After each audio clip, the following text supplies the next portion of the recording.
پنجاب میں ایرانی تیل کی سمگلنگ کا ایک بڑا نیٹ ورک بے نقاب ہوا ہے۔ محکمہ داخلہ پنجاب نے تفصیلی رپورٹ کسٹمز حکام کو بھجوا دی ہے۔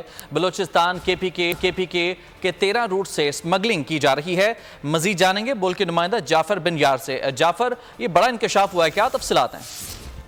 پنجاب میں ایرانی تیل کی سمگلنگ کے حوالے سے یہ ایک بڑا نیٹ ورک ہے جس کو بے نقاب کیا، اور محکمہ داخلہ پنجاب کے ایڈیشنل چیف سیکرٹری جو ہے نور الامین مینگل، ان کی جانب سے رپورٹ تیار کی گئی ہے۔ مختلف ذرائع سے انہیں رپورٹ موصول ہوئی کہ ایرانی تیل کس جگہ سے سمگل ہو رہا ہے۔ ذرائع کا کہنا ہے کہ جو رپورٹ میں بتایا گیا ہے کہ بلوچستان اور خیبر پختونخوا کے یہ 13 روٹ ہے جہاں سے ایرانی تیل کی سمگلنگ ہو رہی ہے، اور اس میں 150 جو سمگلر ملوث، اور سب سے جو اہم بات اس میں یہ ہے کہ اس سمگلنگ میں پولیس ہے اور جو ضلعی انتظامیہ کے درجنوں افسران ہیں وہ ملوث ہے، اور ساتھ جو پرائیویٹ لوگ ہیں وہ اس میں شامل ہے۔ محکمہ داخلہ کی جو تفصیلی رپورٹ ہے کسٹم جو ہے پاکستان کسٹم، ان کو بھی بھجوائی گئی ہے، اور ساتھ یہ وزیر اعظم کو بھی رپورٹ پیش کر دی گئی ہے۔ اور ذرائع کا یہ کہنا ہے کہ جو فہرست میں شامل ہے شیخ پورہ کے 6، رحیم یارہ کے 6 اسمگلر کے نام ہے، اس طرح ملتان، ڈی جی خان، راجن پور، سرگودا کے اسمگلر شامل ہے جو ایرانی تیل اسمگل کر رہے ہیں۔ اس کے علاوہ بہت شکریہ آپ کا۔